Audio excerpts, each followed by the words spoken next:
누가복음 오늘 주시는 말씀은요. 마태복음 18장 말씀입니다. 마태복음 18장 21절에서 마지막 절 35절까지 말씀입니다.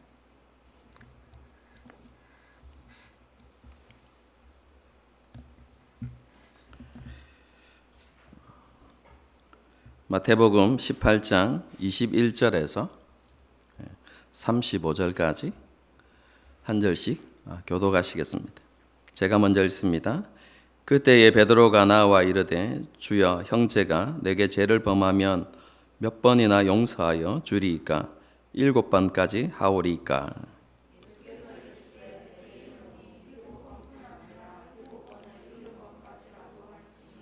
그러므로 천국은 그 종들과 결산하려 하던 어떤 임금과 같으니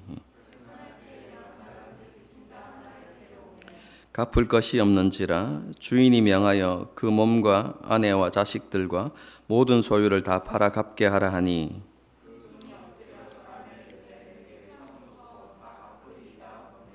그 종의 주인이 불쌍히 여겨 놓아 보내며 그 빚을 탕감하여 주었더니,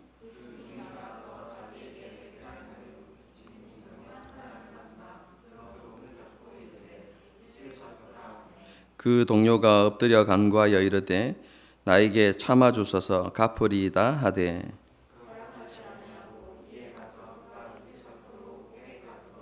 그 동료들이 그것을 보고 몹시 딱하게 여겨 주인에게 가서 그 일을 다 알리니,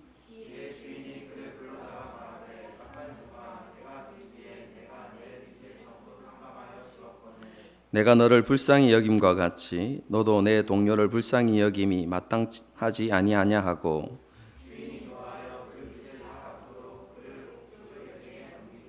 함께 읽겠습니다.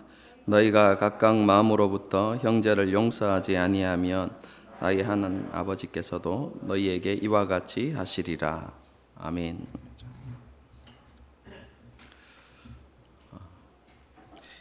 예수님을 통해서 세워질 그 메시아 왕국의 도래가 얼마 남지 않았다라고 생각했던 제자들은 누가 그 왕국에서 가장 높은 자리에 앉을 것인가, 그것에 관심을 가지게 되었습니다. 예수님께서 그런 제자들의 마음을 아시고 이렇게 말씀하셨죠. 너희가 돌이켜 어린아이들과 같이 되지 아니하면 천국에 들어가지 못하리라. 여러분, 제가 몇 주에 걸쳐서 말씀드렸던 것처럼 이것은 자신에게 어떠한 자격이나 능력이 없다는 것을 인정하고 고백하는 사람들, 그래서 오직 하나님의 은혜로만 하나님 나라에 들어갈 수 있다는 것을 그렇게 인정하는 사람들, 그래서 하나님만을 전적으로 의지하는 사람들이 하나님 나라에 들어갈 수 있다는 말씀이다, 이렇게 말씀을 드렸죠. 여러분, 이것은 메시아 왕국의 높은 자리에 앉을 수 있는 자격을 가졌다라고 스스로 그렇게 생각했던 제자들에게는 너무나 큰 충격이었죠. 예수님께서는 하나님의 은혜가 아니면 너희가 하나님 나라에 들어갈 수조차 없다고 말씀하신 것이기 때문에 그렇습니다. 예수님께서는 제자들에게 그런 말씀을 주시면서 이어서 말씀하시죠. 이렇게 하나님의 은혜로 구원받는 사람들은 오직 사랑으로 서로 종노릇하며 살아가야 한다라는 것을 하나님께서 강조해 주셨습니다. 오직 겸손한 마음으로 자신보다 남을 다 더 낮게 여기고 서로 섬기는 삶을 살아가야 한다는 것이죠. 예수님께서는 이런 낮아짐과 섬김을 통해서 하나님의 영광이 드러나고 또 하나님의 나라가 그렇게 실제화되어져 간다고 그렇게 말씀해 주셨습니다. 그리고 이러한 공동체를 세워감에 있어서 중요한 하나의 방편이 있다고 말씀드렸죠. 여러분, 그것이 지지난주에 살펴보았던 교회의 권징입니다. 교회의 바른 권징이 너무나 중요하다는 것이죠. 지속적으로 공동체에 해를 끼치고 하나됨을 깨뜨리면서 공동체의 권면을 듣지 않는 사람, 끝까지 회개하고 돌이키지 않는 사람들은 하나님께 주신 권세를 가지고 책망하고 권징해야 된다는 것이죠. 그런데 이런 권징을 행할 때 우리가 분명히 알아야 하는 것이 있다고 말씀을 드렸습니다. 권징의 목적은 정죄와 심판이 아니라 한 영혼을 살리고 회복시키고 구원하는 것이다. 제가 이렇게 말씀을 드렸죠. 그리고 복음과 성경에서 가르치고 있는 그 하나님의 뜻이 가려지거나 변질되거나 혹은 부패되지 않도록 하는 것이 권징의 목적이다. 이렇게 말씀을 드렸습니다. 말씀의 권위를 세우고 진리를 보호하고 교회 안에 거짓과 부정함이 들어오지 못하도록 하는 것이 바로 권징의 목적이다. 이렇게 말씀을 드렸습니다. 교회와 성도의 악행을 제거하고 교회를 정결하게 하고 덕을 세우고 범죄한 성도의 신앙의 유익과 회복을 위해서 바른 권징이 반드시 시행되어져야 한다라고 이렇게 말씀을 드렸습니다. 그리고 그렇게 권징이 시행되어졌을 때 범죄한 성도가 회개하고 돌이킬 때에는 어떻게 해야 됩니까? 공동체가 그를 용납하고 용서하는 그런 공동체의 모습을 보여주어야 한다라는 것을 지난 시간에 제가 말씀을 드렸죠. 예수님께서 이런 교훈을 가르치고 계실 때 옆에 있던 베드로가 이런 질문을 합니다. 21절 말씀입니다. 그때에 베드로가 나와 이르되 주의 형제가 내게 죄를 범하면 몇 번이나 용서하여 주리이까? 7번까지 하오리이까? 여러분, 이 질문은요, 그 당시 사회의 가치관, 특히 그 당시 랍비의 가르침과 깊은 관련이 있습니다. 여러분, 그 당시 랍비들도 용서에 대해서 가르쳤습니다. 여러분, 그런데 랍비들이 일반적으로 가르치는 용서의 원칙은 최대 3번까지는 용서해 주어야 한다, 이렇게 이야기했습니다. 조금 더 보수적으로 이야기하는 랍비들은요, 2번까지는 용서해 주어야 한다. 그리고 그 다음부터는 그 사람으로부터 그 사람이 책임지도록 해야 한다, 이렇게 가르쳤거든요. 2-3번 정도는 용서해 주어야 한다라는 것이 그 당시 사람들이 가지고 있었던 용서에 대한 개념이었습니다. 그런데 베드로가 옆에서 이렇게 이야기하는 것이죠. 예수님, 우리는 예수님의 제자가 아닙니까? 예수님은 늘 죄인들과 함께 하셨고, 그죠? 그리고 무리들을 가르치실 때 하나님의 사랑과 은혜를 말씀하시는 분이십니다. 우리는 그런 예수님의 제자들이니까, 그죠? 최소한 7번은 용서해야 되지 않겠습니까? 그렇게 하면 되지 않겠습니까? 이런 식으로 질문한 것입니다. 여러분, 이렇게 질문할 때 베드로에게 기대가 있었겠죠.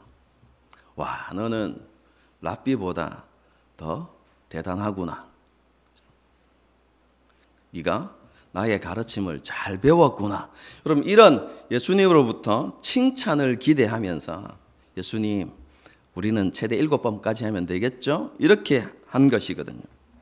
그런데 예수님의 대답은 베드로의 기대와는 전혀 다른 것이었죠. 예수님께서는 7번뿐이 아니라 7번을 70번까지라도 용서하라, 그렇게 말씀하셨습니다.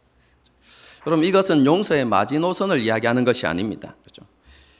우리가 용서해야 되는 정확한 횟수 490번, 그것에 대해서 말씀하신 게 아니죠. 물론 이것에 대한 해석이 2가지로 나뉩니다.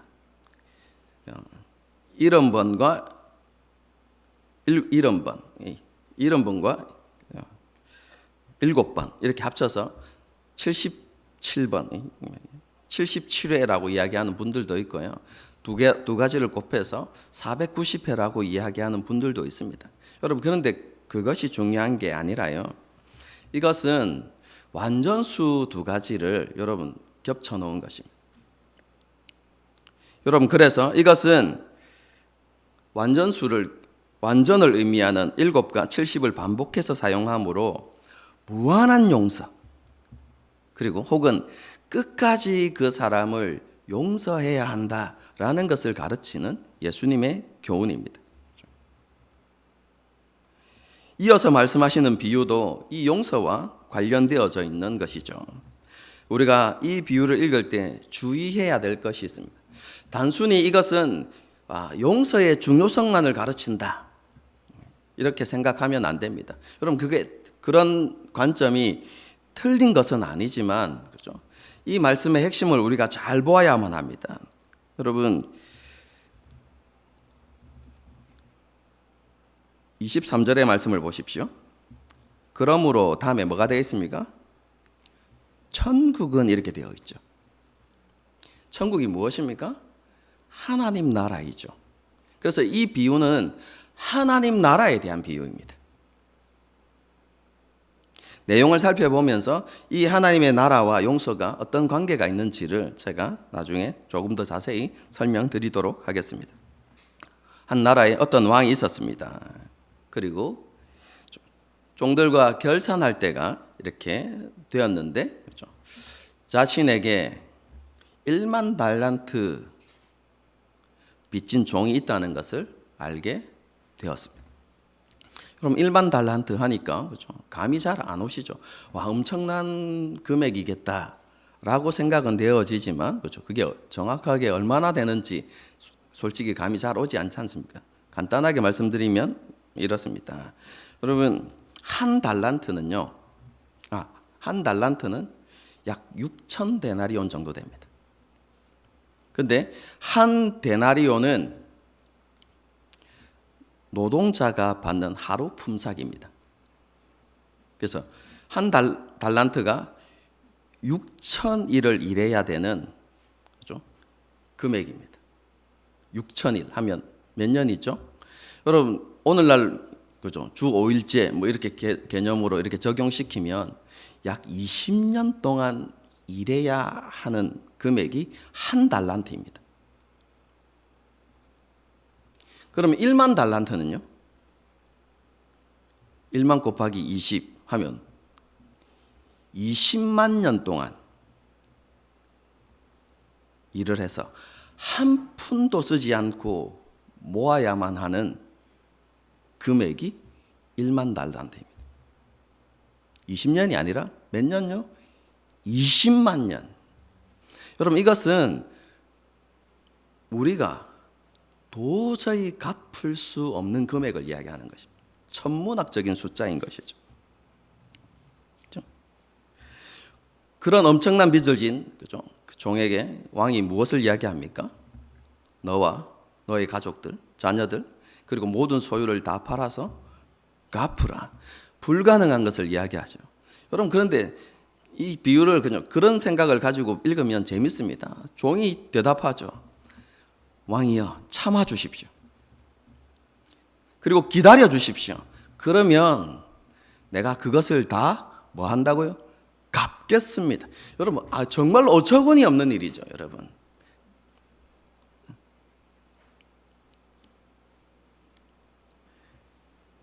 여러분, 그렇게 간구하는, 그죠? 그 종의 모습을 본 왕이, 그죠? 그를 긍휼히 여기죠. 그리고 그 빚을 다 탕감하여 주었습니다. 그런 은혜를 받은 그 종이 왕 앞에서 나오다가, 그죠? 자기에게 빚진 동료 한 사람, 그죠? 왕의 또 다른 종이겠죠. 그죠? 한 사람을 이렇게 만나게 됩니다. 그런데 그 사람이, 그죠? 자신에게 빚을 졌는데 얼마를 빚졌다고요? 얼마라고 되어 있습니까?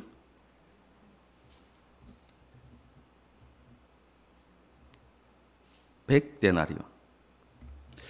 20일씩 일한다고 이야기하면 4개월치 정도의 소득, 이렇게 생각하시면 이렇게 되겠습니다.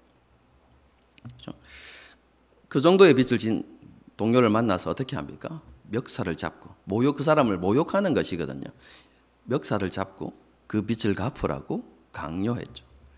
그러자 그 종이 했던 말을 똑같이 이야기합니다. 참고 기다려주면 내가 다 갚겠습니다. 여러분, 이것은 충분히 갚을 수 있는 돈입니다. 그럼에도 불구하고 그 종은 자신의 동료를 용서하지 않고 감옥에 가두었죠. 그가 다 갚을 때까지. 그런데 그것을 지켜보던 다른 동료들이 너무 분노했겠죠, 자신들도. 그리고 감옥에 갇힌 그 동료를 딱하게 여겨서 왕에게 그 사실들을 이야기하게 됩니다. 그러자 왕이 다시 그 종을 불러서 경노하면서 내가 너에게 은혜를 베풀었듯이 긍휼을 베풀었듯이 너도 긍휼을 베풀었어야 당연한 것이 아니냐라고 이야기하면서 그를 감옥에 가두었죠. 다 갚을 때까지. 결론은 뭡니까? 그 감옥에서 결코 나오지 못했다. 이런 걸 이야기하는 것이겠죠. 여러분, 이게 이제 비유의 이야기입니다. 여러분, 이 비유를 통해서 하나님께서 말씀하시고자 하는 게 뭐라고요? 예수님께서 말씀하시고자 하는 것이 바로 하나님의 나라다라고 이야기하죠. 여러분, 그런데 그 하나님의 나라의 핵심이 어디에 있는가? 여러분, 23절을 한번 보겠습니다.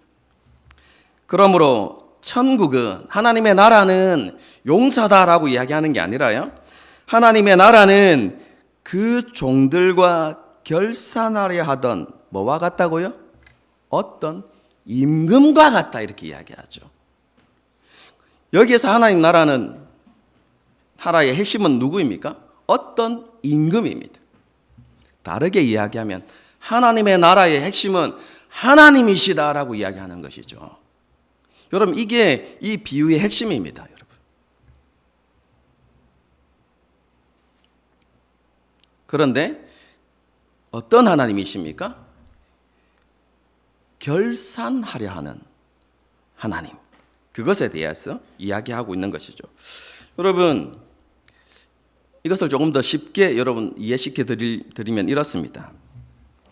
여러분, 하나님의 나라는 어떤 곳일까요? 신학을 하신 분들은 이렇게 이야기하죠. 하나님께서 통치하시는 나라, 하나님께서 다스리신 나라가 하나님의 나라입니다. 정답입니다. 여러분, 그런데 그 하나님의 나라의 모습은 어떨까요? 한마디로 딱 이야기하면 하나님의 모든 성품, 하나님의 어떠하심이 분명하게 드러나는 나라. 하나님의 어떠하심을 따라서 운영되어지고 통치되어지는 나라. 그래서 그 모든 운영의 원리 속에 뭐가 나타날까요? 하나님의 성품이 드러나게 되어 있는 것이죠. 그래서 그 하나님의 나라의 모습을 딱 보게 되어지면 누구를 볼 수 있게 된다는 말입니까? 아, 하나님이 이런 분이구나. 하나님이 바로 이런 분이셨어 라는 것을 알게 되어진다는 것이죠. 하나님의 거룩하심과 공의가 하나님 나라에 드러나게 되어 있습니다. 오늘 본문과 연관시키면요, 하나님의 자비하심, 하나님의 긍휼하심, 하나님의 용서하심과 용납하심, 하나님의 관용하심이 하나님 나라에 분명히 드러나게 된다는 것이죠. 그래서 이 비유는 그 하나님 나라의 측면에서 한 가지를 강조하고 있는 것이죠. 그게 무엇입니까? 어떤 왕이 보여주었던 긍휼과 용서의 모습이 강조되고 있는 것입니다. 여러분, 그런데 이 긍휼과 용서는 이 비유에서 갑자기 드러나는 것이 아닙니다. 우리가 18장을 계속해서 살펴보았는데요, 이 18장 전체에서 강조하고 있는 메시지가 바로 긍휼과 용서입니다. 여러분, 하나님 나라에 어떤 사람이 들어갈 수 있다고 했습니까? 자신에게 어떤 자격이 없음을, 공로가 없음을 하나님 앞에 철저하게 인정하고 오직 하나님의 은혜로 들어갈 수 있다고 믿는 사람, 이걸 오늘 본문과 연관해서 말씀드리면 오직 하나님의 긍휼하심을 입어 용서함을 받은 사람들, 자격과 공로가 아니라 하나님의 긍휼과 용서함을 받은 사람들이 하나님 나라에 들어갈 수 있다는 것입니다.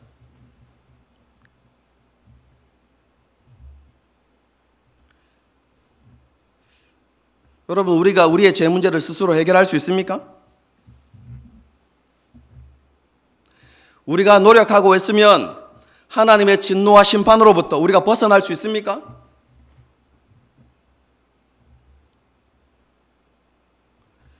다 떨어지고 정말로 더러워진 누더기와 같은 우리의 의를 가지고 우리가 하나님 나라에 들어갈 수 있다고 생각하십니까?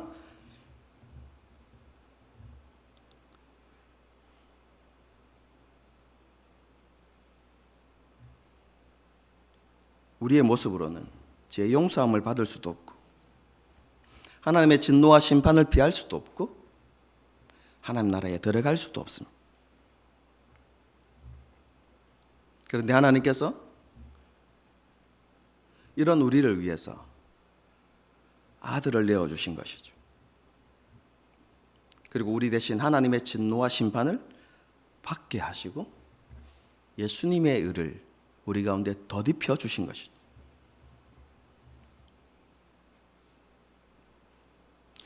그 예수님을 통해서 하나님께서 우리에게 긍휼을 베푸시고 우리를 용서하시고 용납하심으로 우리가 하나님 나라에 들어가게 된 것이죠. 여러분, 이것을 말씀하고 있는 것이 18장 앞부분의 말씀입니다. 그러면 이렇게 하나님의 긍휼과 용서함을 입은 사람들이 어떠한 삶을 살아가야 합니까? 하나님께 받은 긍휼과 용서를 실천하는 삶을 살아야 하는 것이죠. 그것이 지극히 작은 자를 대하는 태도와 깊은 관련이 있는 것입니다.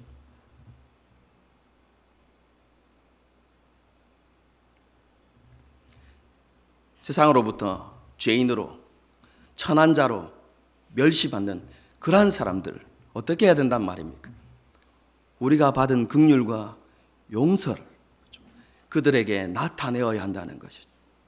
그래서 그러한 사람들조차 그렇죠? 잃어버리지 않는 것이, 그러한 사람 한 사람이라도 잃어버리지 않는 것이 하나님의 뜻이다라는 것을 18장의 말씀이 우리에게 가르치고 있는 것이죠.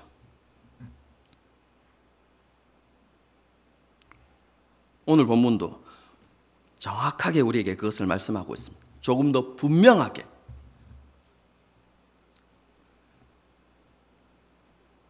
하나님의 은혜를 받은 사람들, 하나님의 긍휼하심과 용서하심을 입은 자들은 반드시 긍휼과 용서를 실천하는 삶을 살아야 한다라는 것을 말씀해 주고 있는 것이죠. 그런데 이러한 삶은 세 가지 측면으로 우리가 생각해 볼 수 있습니다. 첫 번째는요, 긍휼과 용서를 베푸는 삶은 왕 대신 하나님의 다스림에 순종하는 행위다 라고 이렇게 생각해 볼 수 있습니다. 하나님 나라의 통치 원리 중에 하나가 뭐라고 했습니까? 긍휼과 용서이죠. 쉽게 이야기하면 하나님 나라에서 지켜야 하는 법입니다. 법.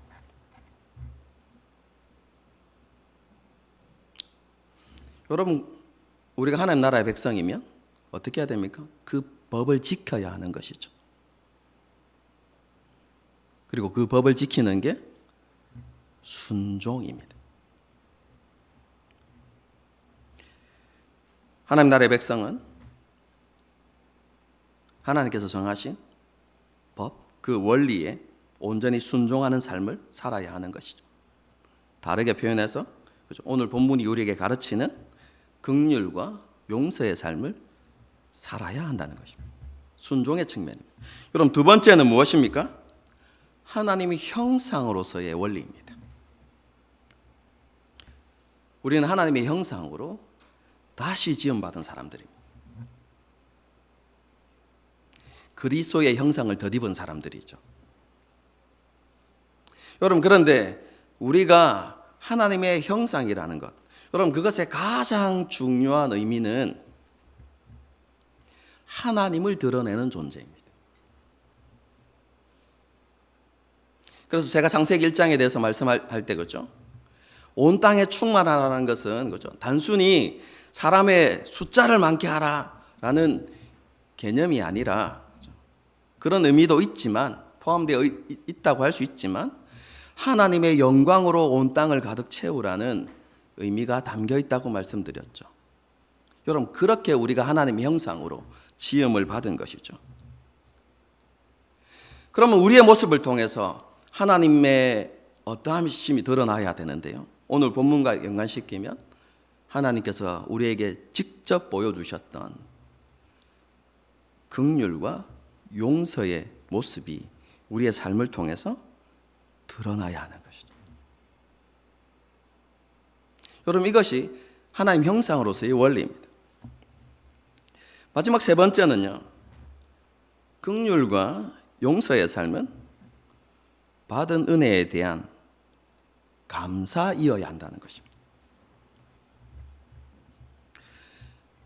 비유를 설명하면서 말씀드렸죠. 우리가 받은 긍휼과 용서는 우리가 측량할 수 없는, 우리가 감히 계산할 수 없는 그런 은혜라는 것을 우리에게 말씀해 주고 있습니다. 우리가 아무리 수고하고 노력해도 도저히 갚을 수 없는 은혜인 것이죠. 여러분, 이런 은혜를 받은 자에게 반드시 있어야 하는 모습이 무엇입니까? 그건 감사인 것입니다.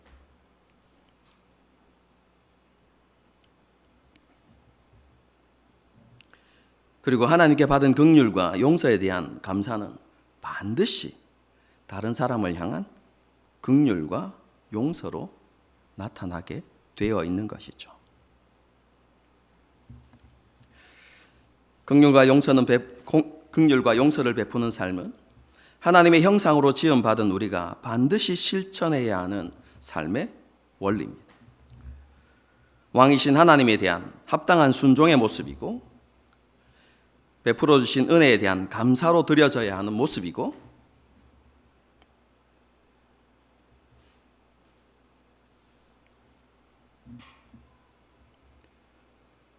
하나님의 백성으로서 하나님을 기쁘시게 하는 모습인 것이죠. 여러분, 그런데 우리의 모습을 한번 생각해 보십시다.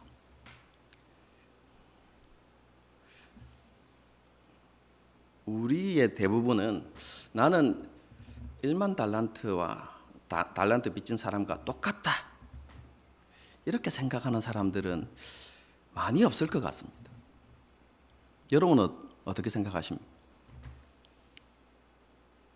여러분, 그런데 곰곰이 우리의 삶을, 우리의 모습을 묵상해 보면요, 우리가 1만 달란트 빚진 자와 같이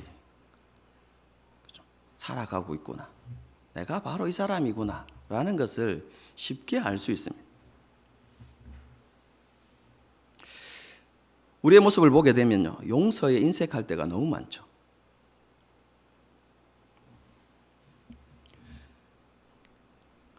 우리에게 다른 사람이 베푼 10번의 친절보다 한 번의 잘못이나 실수를 더 크게 생각하죠. 그렇지 않습니까? 그 사람이 지난 날에 얼마나 나에게 친절과 그죠? 섬김을 베풀었는가 별로 소용이 없습니다, 여러분. 한 번 딱 우리의 마음을 상하게 하면 끝입니다.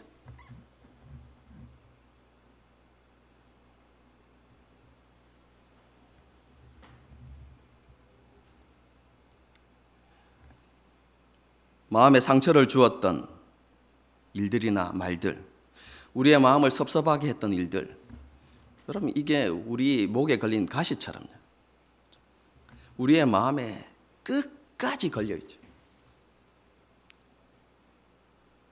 평소 때는 관계를 잘 맺어가다가 비슷한 상황이 딱 생기면, 그죠? 어떻게 합니까? 10년 전, 아니 20년 전에 캐캐 묵은 것까지 다 끄집어내가지고 원망하고 미워하고, 이래서 내가 널 용서 못한다. 용서 못하는 거죠. 합리적인 이유를 그렇게 만들어내는 것이. 여러분, 이게 우리의 모습 아닌가요?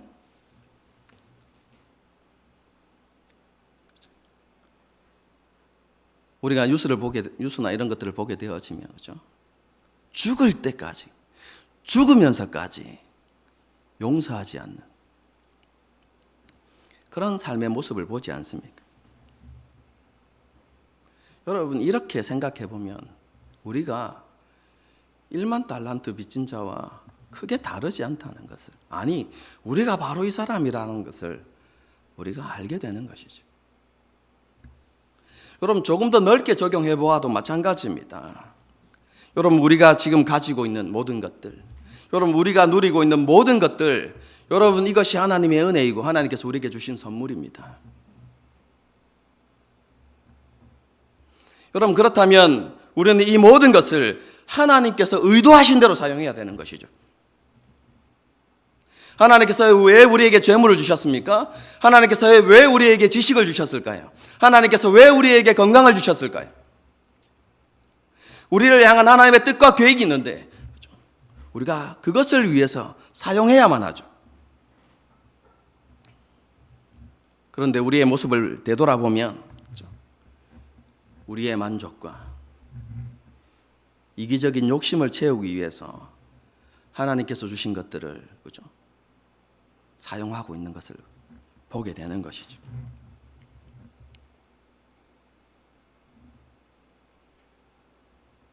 일만 달란트 빚진 자처럼.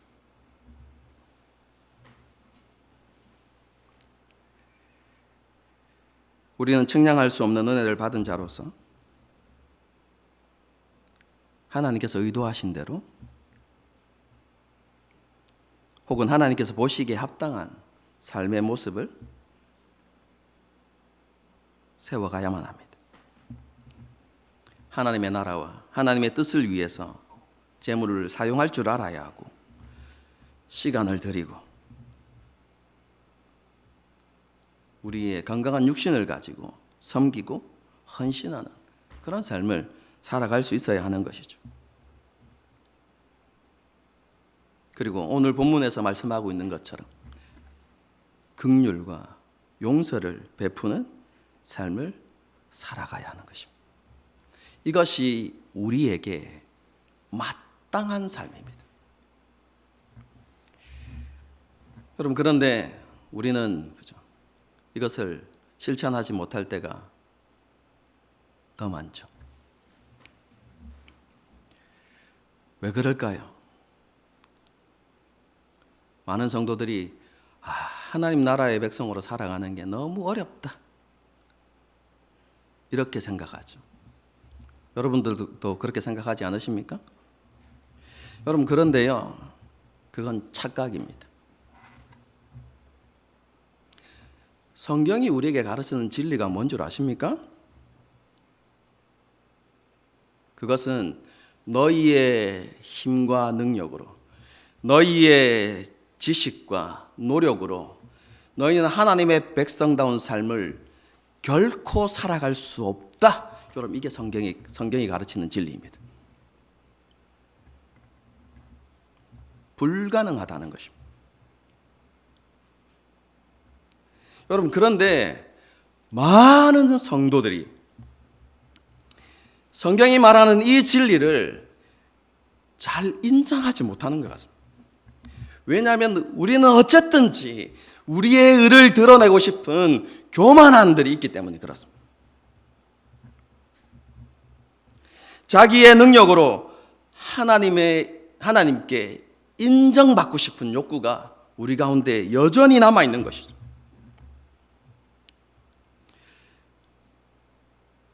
여러분, 이런 사람들을 가리켜서 뭐라고 이야기하는 줄 아십니까? 경건주의자라고 이야기합니다. 경건주의자들은요, 하나님께 인정받는 삶의 기준을 정해놓습니다. 그리고 그 기준에 부합된 삶을 살려고 노력하고 그렇게 기준에 맞는 삶을 살아내면 스스로 만족하고 스스로 대견해하고 내가 하나님을 기쁘시게 했다. 이렇게 믿죠. 일주일에 큐티 6번, 개인 기도 3번, 그리고 우리 교인들 그렇게 오라고 해도 잘 오지 않는 수요 모임에 나는 참석했어. 여러분 그 정도만 살면 여러분 어떤 마음이 들죠? 와, 이번 주에는 내가 괜찮은 삶을 살았네. 스스로 보기에도 대견해. 그럼 이렇게 생각할 때가 많죠.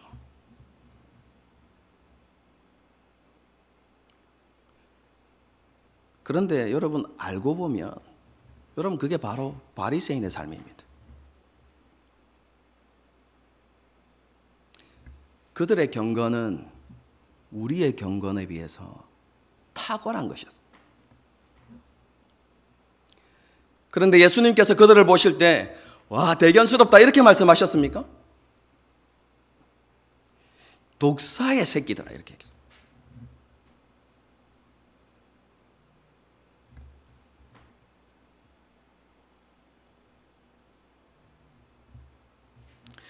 많은 수고와 노력으로 자기를 만족시키는 삶을 살아갈 수 있습니다.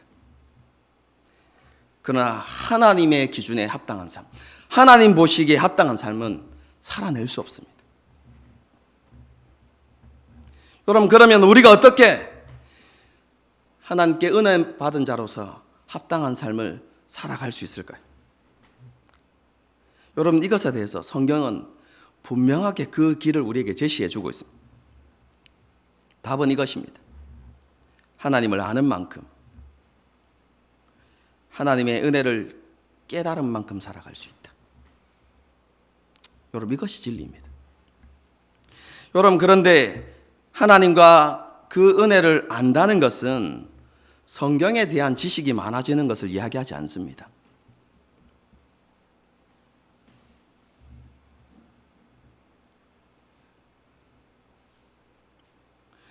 우리의 믿음은요, 성경을 하나님의 말씀으로 믿는 것, 여러분 거기에서 여러분 머물면 안 됩니다, 여러분. 하나님의 말씀을 더 깊이 이해하고 그렇죠? 알아가는 것 중요하죠. 여러분 그런데 거기에서 만족하고 끝나면 안 된다는 것입니다. 여러분 말씀의 최종 목적지가 무엇입니까? 하나님이십니다. 말씀은 우리로 하여금 하나님을 알게 하는 것입니다. 하나님이 어떤 분이신지를 알게 하는 것이 하나님의 말씀입니다. 그리고 하나님께서 우리에게 베푸신 그 은혜가 무엇인지를 깨닫게 하는 것이 말씀입니다.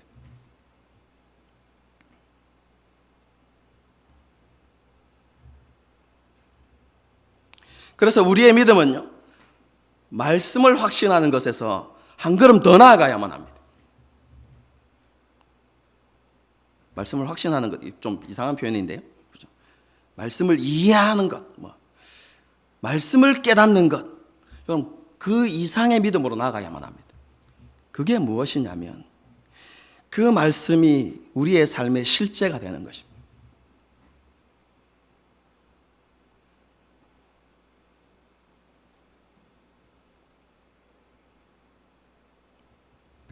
살아계신 하나님의 능력이, 하나님의 인도하심과 보호하심과 우리를 위해서 싸우시는 그 하나님의 놀라운 역사가 실제 우리의 삶 가운데 여러분 경험되어져야 하는 것입니다.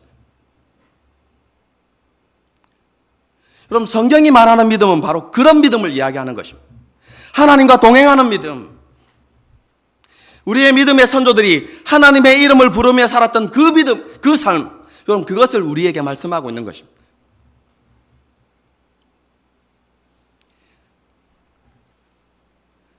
그리고 오늘 우리가 불렀던 찬양의 가사처럼 그 베푸시는 그 하나님의 은혜, 여러분 성경에 기록되어진 측량할 수 없는 그 은혜와 사랑이 오늘 우리의 삶 가운데 실제가 되어지는 것, 여러분 그것을 누리며 살아가는 것, 여러분, 그것이 참된 믿음의 모습이라고 성경이 우리에게 말씀해 주고 있는 것이죠. 그렇게 하나님을 아는 사람들, 그렇게 하나님의 은혜를 깨달은 사람들, 여러분, 그런 사람들이 하나님의 백성다운 삶을 살아내게 되는 것입니다.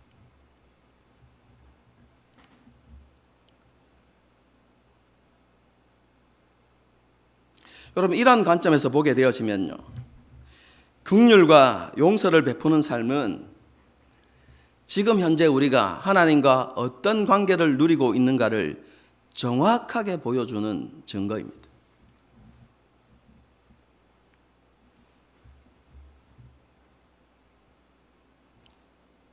긍휼과 용서를 베푸느냐, 베풀지 않느냐, 이것은 우리가 하나님을 진정으로 아느냐, 알지 못하느냐를 보여주는 기준이 되는 것이죠.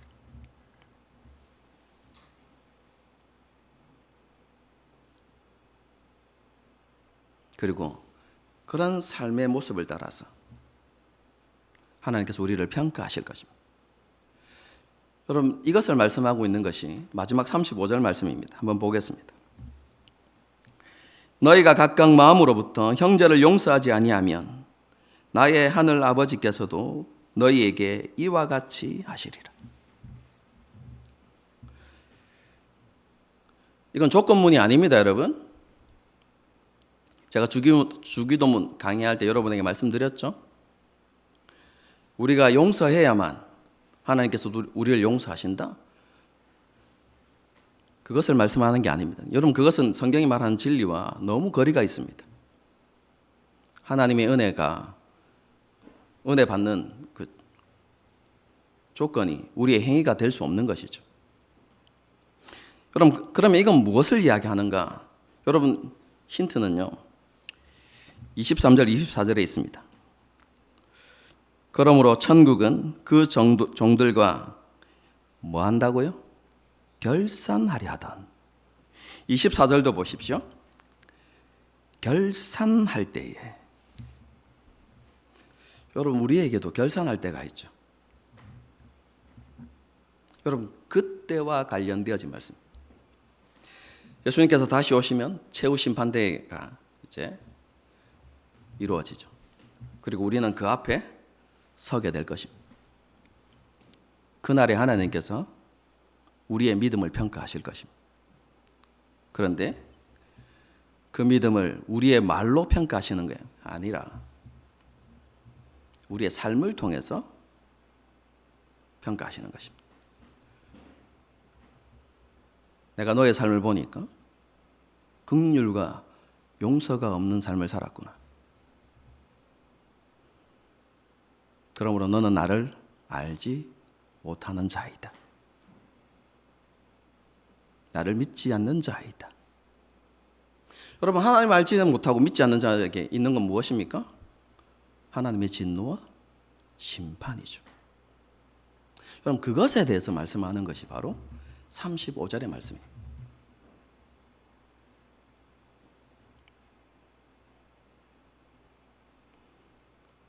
늘 강조하는 것처럼 다시 한번 말씀드립니다. 믿음은 입술의 말로 증거되는 것이 아닙니다. 행함과 진실함으로 증명되는 것입니다.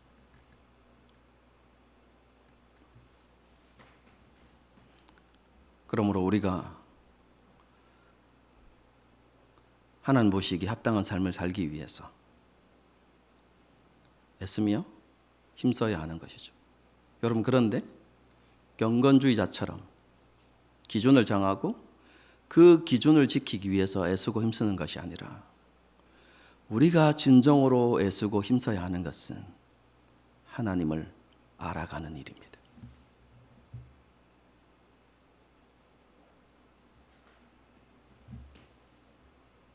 그리고 이 하나님을 알아가는 일은 여러분, 배우고 훈련하셔야 됩니다.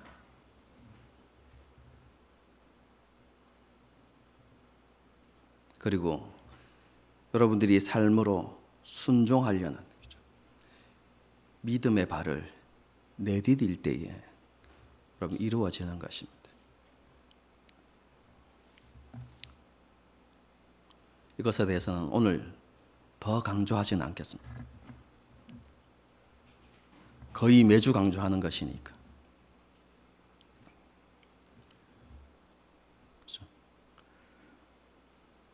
아까 그렇죠? 기도자가 기도할 때 그렇죠? 이야기했죠. 이제 한 달밖에 안 남았습니다. 2022년도가. 우리 2025년도 표어가 뭐였죠? 하나님과 동행하는 교회. 오늘 이 설교와 같은 내용이죠. 하나님을 돌아보면서 우리가 얼마나 하나님을 알아가기에 힘쓰고 그분과 동행하는 삶을 살았는가. 하나님 앞에 얼마나 감사하고 그 삶을 순종으로 어떻게 보여드렸는가. 우리 자신들을 한번 돌아보면서요. 다시 한번 그렇죠? 하나님 앞에 결단할 수 있었으면 좋겠습니다. 그렇죠? 마지막 남은 한 달만이라도 하나님 앞에 다시 결단하고 마음을 새롭게 함으로 그렇죠? 하는 보시기에 합당한 삶을 살아내고 그리고 그러한 모습으로 다가오는 한 해를 맞이할 수 있는 저와 여러분이 될 수 있었으면 좋겠습니다. 함께 찬양하고 기도하는 시간을 갖도록 하겠습니다.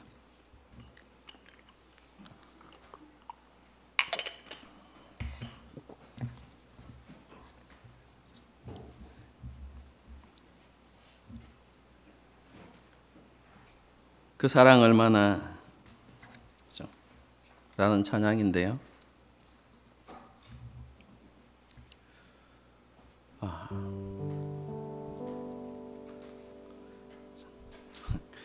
갑자기 웃음 얘기가 생각이 나네요.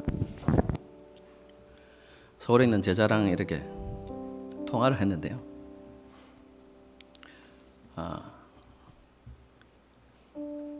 자기 아이가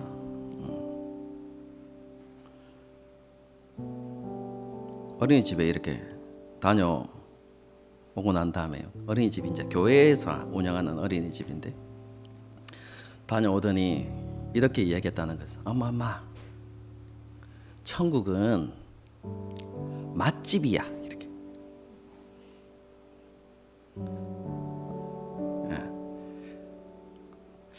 그 말을 듣고 이렇게 선뜻 이해가 잘 안 되었다는. 알고 보니까 유치원에서 노래를 배웠는데 천국은 맛집 이렇게 불렀는데 어린아이가 글자를 모르니까 그죠? 마치가 맛집으로 들렸던 거예요. 왜 요즘 어른들이 뭘 이야기합니까? 맨날 맛집 이렇게 이야기하니까 아이가 이제 그 단어가 꽂혀가지고 천국은 마치 그게 이제 천국은 맛집으로 들려가지고 이렇게 와가지고 이렇게 엄마 천국은 맛집이야 그렇게 이야기했다는 거예요. 막 웃었는데요. 저도. 그런데 진짜로 천국은 맛집이어야만 합니다.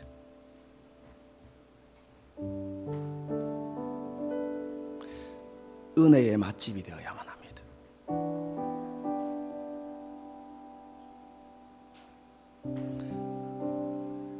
예수님 그분을 먹고 마시는 맛집이 되어야 하는 것이죠.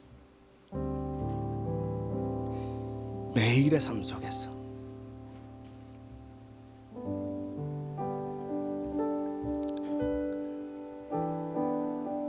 하나님 그렇게 되어지기를 원합니다.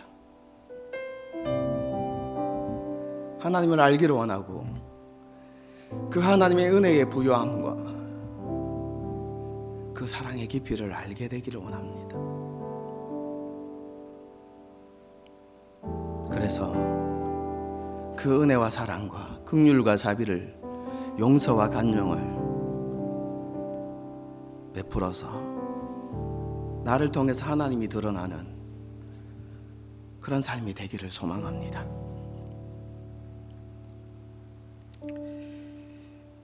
여러분 그런 고백을 가지고 이 찬양을 하나님께 불렀으면 좋겠습니다.